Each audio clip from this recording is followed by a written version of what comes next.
The other very important element of this, that the Russian signal to the West is one seeking to convey, do not interfere militarily in the crisis or in the operation in Ukraine. That would have a potentially very dire consequences. That's the voice of Dr. Kristin Ven Bruusgaard. She's today's guest on this bonus episode of Press the Button, a Ploughshares Fund podcast dedicated to national and nuclear security news. Ploughshares president, Dr. Emma Belcher, sits down with Dr. Ven Bruusgaard to talk about the Russian invasion of Ukraine, Russia's nuclear weapons, and the effects this conflict may have on strategic stability talks.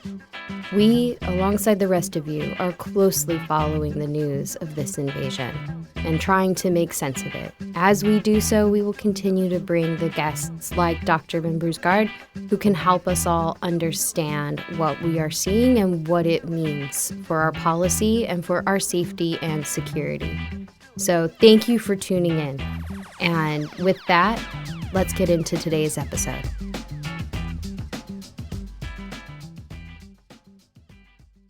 As we all well know, about 1 week ago, Russian President Vladimir Putin invaded Ukraine. Here to help us understand the events that have transpired over the past week is Dr. Kristin Ven Bruusgaard. Dr. Ven Bruusgaard is an assistant professor and postdoctoral fellow of political science at the University of Oslo. She's also part of the Oslo Nuclear Project. Her research focuses on nuclear and conventional military strategy, nuclear deterrence and crisis dynamics, as well as the role of information warfare in peace and conflict, with an emphasis on Russian strategy and European security. Kristin, welcome to the show. Thank you very much. So, as someone who's focused on Russian strategic deterrence, what do you think Putin's long-term strategy here is in Ukraine? Why did he invade? I think Putin invaded because he decided that a military invasion was the only way that he could achieve his objective, which is to control Ukraine and Ukraine's future. I think this is one aspect or one part of his objective to try and revise the European security order that Russia has become increasingly unhappy with over the past, well, I'd almost say decades, but their list of grievances has grown basically in recent years. So I think that at this point in time, the Russians had basically exhausted other options and had determined that military invasion, controlling basically the future of political Ukraine, was the only way that they could preserve and ensure that their interests were heeded. News broke this week that Putin raised the alert level of Russia's nuclear forces. Can you explain what this means? So there was some discussion in the expert community regarding Putin's statement and the video the announcement that we saw with his instructions, because the words that he used, he talked about raising the combat readiness or introducing a special regime of combat duty in the deterrent forces. This was not a known sort of level of alertness in the Russian strategic nuclear forces. And a day later, the Russian defense minister actually came out to clarify what it meant. And he explained that what they had done in order to carry out the instructions that they received was to increase the manning in each of the three legs of the Russian strategic triad. So increasing the manning in the Pacific and Northern fleet that house Russia's sea-based strategic deterrent, increasing the manning in the strategic rocket forces, and increasing the manning in Russia's long-range aviation or strategic bomber force. The jury is still out, but in general terms, my impression is that this change in readiness was not very significant. I mean, there were statements coming out of both US and UK governments stating that they had not really detected any significant change in the force dispersion of Russia's nuclear forces. And there has been some information after this from Russian official sources saying that they also conducted some increased strategic activity as a result of this. And essentially, I think we can interpret this as an effort to convey to the West the severity of the situation as it is perceived by Russia, in part because the Western reaction to Russia's invasion in Ukraine has probably or quite certainly been more potent than the Russians had envisaged.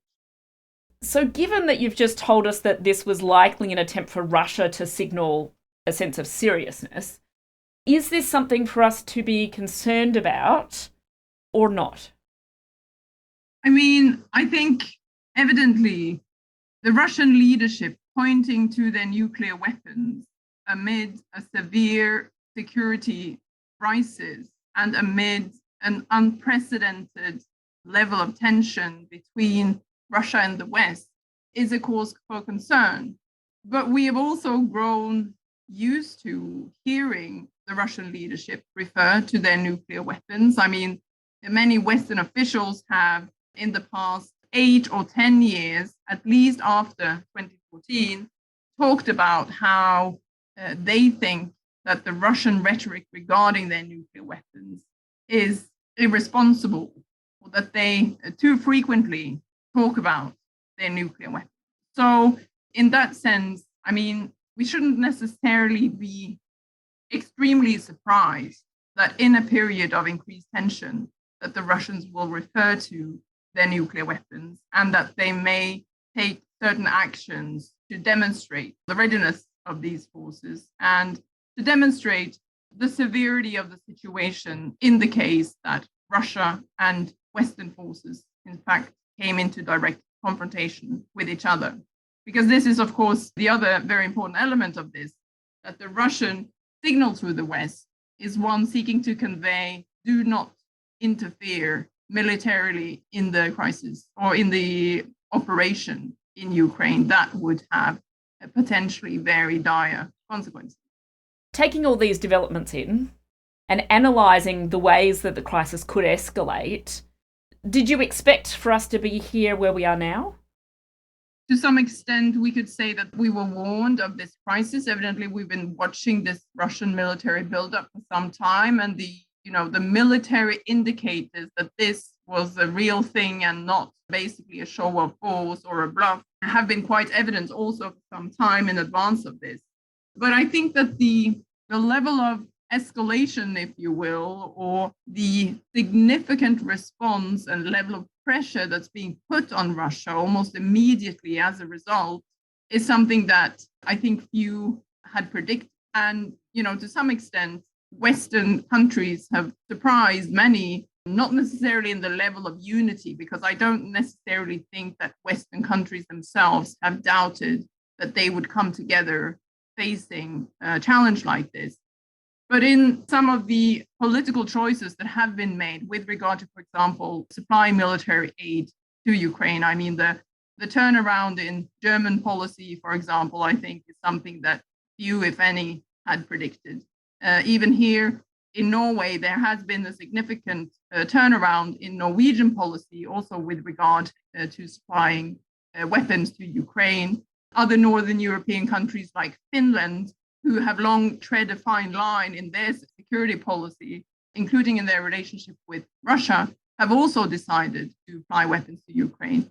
So I think that the unity as well as the breadth in the capabilities and tools that the West is willing to put to use in order to basically place maximum pressure on Russia using everything except for the tool of military intervention has produced a serious situation more rapidly than at least I had anticipated.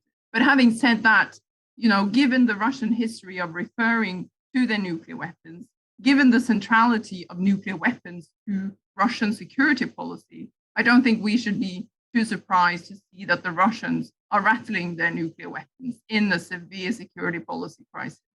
And what are the range of possibilities here that could play out, and what do you think is going to happen? There is a broad range of possibilities. There is a difference between what we may hope could happen and what is more likely to happen. I think it's quite likely that the Russians, they are being very explicit in stating that they will achieve their military objectives in Ukraine. I think it will be quite difficult to discourage Russia from continuing the military campaign that they have embarked on in the near future. I do hope, of course, that it would be possible to reach some kind of settlement with Russia. I mean, a settlement that would have to be one between Ukraine and Russia, first and foremost, but also evidently would have to include Western countries, because a number of the demands that Russia has put on the table pertain to Western countries as well and Western policies. As many have deliberated, one of the very difficult but central issues here is how we avoid putting President Putin, pushing him into a corner where he sees no out. What kind of avenues of de-escalation could be possible in this situation? So I think that that's one of the areas that we need to think quite hard about, also because it's a very difficult political question. I mean, what kind of concession? It's a very difficult political debate to have, to talk about what types of concessions one should be willing to give to a regime that's instigated this horrendous invasion of a neighboring sovereign country. But I think it is important, and the reason I do is that I do worry about the consequences if the Russian regime feels completely cornered, and the potential that they then may reach to their nuclear weapons through more potent signaling, perhaps also with their sub-strategic nuclear weapons, in order to try and force their way in producing an outcome in Ukraine that they can accept and live with. So knowing that plans to resume talks on a New START agreement have been put on hold, what do you think of this heightened rhetoric around the nuclear threat, and what does it mean for the future of arms control talks between the US and Russia? I think what we have now seen in the past week evidently represents a fundamental change in Russia's relationship with all Western countries, including the United States. And at the moment, I think it's extremely difficult to see sort of any prospect for arms control dialogue, let alone arms control talks. From my perspective, it's almost sort of too early to tell, because a lot will depend on where we go from here, how this will pan out, what kind of a situation this will produce with regard to European security, but also with regard to global security. And evidently, a lot will depend on what the outcome will be for Russia as well. It's very difficult to tell beyond the notion that there seems to be absolutely no basis for a dialogue at the moment. I do think, however, that one could think about, when we talk about what kind of potential settlement one could envisage in terms of getting out of this situation. I think that some of the issues that were floated and deliberated before Russia actually decided to invade Ukraine might well become also a part of some kind of eventual settlement, with regard to particularly the issues of placing limitations on the deployment of particular systems to particular geographical regions. There was also deliberation of restrictions or restraint with regard to conducting military exercises in particular geographical regions.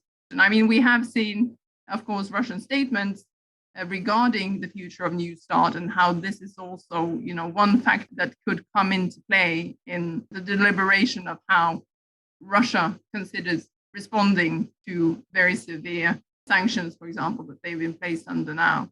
So this is certainly a factor that's in play as well. So you've mentioned some of the areas that could be part of a settlement, some areas that might have been in dispute about different weapon systems and their location and that kind of thing. On Tuesday, Russian Foreign Minister Sergei Lavrov stated that the presence of US nuclear weapons in Europe is unacceptable and that they must be returned home. What do you think about this as a demand, and how likely this is to eventuate? Well, this is a long-standing demand from the Russian side with regard to both stability in the European region, but also with regard to the future of strategic arms limitation talks or strategic stability talks, for that matter. So this is, of course, one of the several issues that the Russian side has habitually raised in response to Western or US concerns regarding the Russian arsenal of sub-strategic nuclear weapons. In many ways, this is unsurprising. I mean, we've heard it many, many times before, and this was also one of the several points on the Russian list of demands that they presented before Christmas in direct relation to the situation that was evolving then around Ukraine.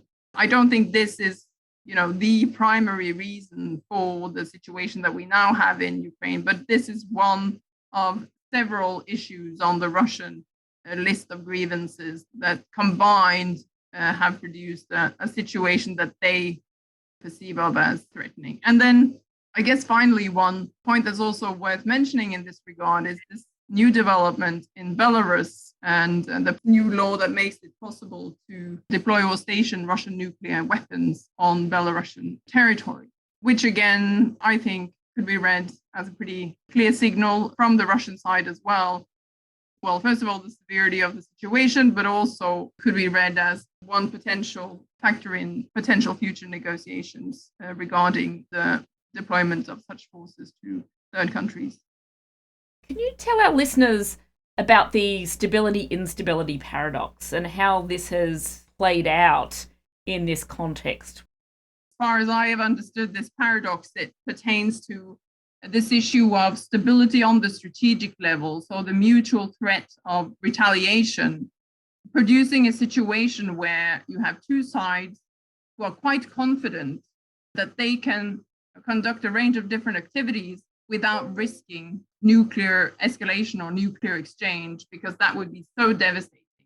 And that stability at the strategic level produces larger incentive for instability on lower level of violence. And traditionally in the nuclear scholarship, we talk about incentives for conventional aggression because of this reliance on not risking escalation to a strategic nuclear exchange.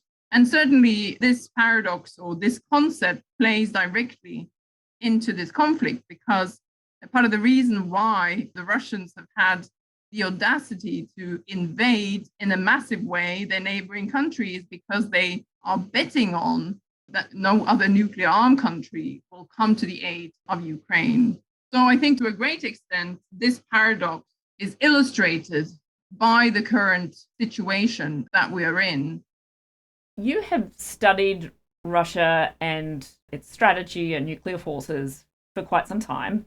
In all of this and all of the discussion that's going on right now, what do you think are the biggest misconceptions circulating at the moment? That's a question that's more difficult to answer now than if you had asked me a couple of weeks ago, just because there are so many sort of established truths about the relationship between Russia and Europe, and indeed the relationship between Russia and the United States, that have now been thrown up in the air. With regard to the topics that I have worked on, the conclusions that I have drawn regarding Russian doctrine for the actual employment of nuclear weapons have been that the threshold for Russian nuclear weapons use seems to be quite high, or at least the conveyed threshold for nuclear weapons use is quite high, and that they have repeatedly stated and conveyed that nuclear weapons are tools to be used only in extreme circumstances and when the existence of the state is under threat. And, if we relate that to the current situation, then one could easily say, well, this is certainly not a situation where the very existence of the Russian state is under threat. At least traditionally, analysts have linked that to, a potential conventional military attack against Russia, that you would envisage something like that as constituting a threat to the Russian state. But now we're in a situation where you see, for example, a sanctions package in the economic domain that is basically crippling and could completely collapse the Russian economy. And you see all types of other pressure that's being put on Russia in the political domain, in the cultural domain. I mean, the list is just endless, as well as in the military domain, which causes, I think, a level of pressure that none of us had really anticipated or envisaged could actually be brought to bear in a situation like this. So I think that, that forces a number of new questions regarding what it would take for the Russian regime to experience that they were in such a pressured situation that they would contemplate the potential use of nuclear weapons. But having said that, my impression is also that there is a very professional and strong military establishment in Russia who conducts the majority of the strategy deliberation regarding the utility of nuclear weapons and, the role that nuclear weapons can have in producing nuclear outcomes. And that their line is basically that these weapons are extreme weapons that should not be used. And I mean, this is also the line that President Putin has endorsed. Now, twice in the last year, he has endorsed first a bilateral statement to the effect of, nuclear wars cannot be won and should never be fought. And then again in the P5 format. This was something that the Russians had been pushing for quite some time.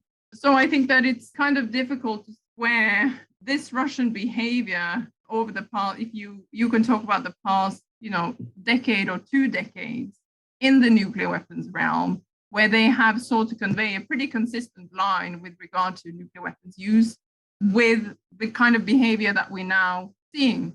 And it raises questions, of course, also about the role of individuals in these decisions. If you had asked me 2 weeks ago whether it would be possible at all that the Russians would use nuclear weapons in a campaign in Ukraine, I would say no, I don't think so. But at the moment, I would say no, I hope not. But there are some aspects in the current situation that make me more concerned than I would have been a couple of weeks ago. Well, thanks very much, Dr. Kristin Ven Bruusgaard, for coming on the show, and really an enlightening conversation about what's going on right as we speak. Thank you very much for having me.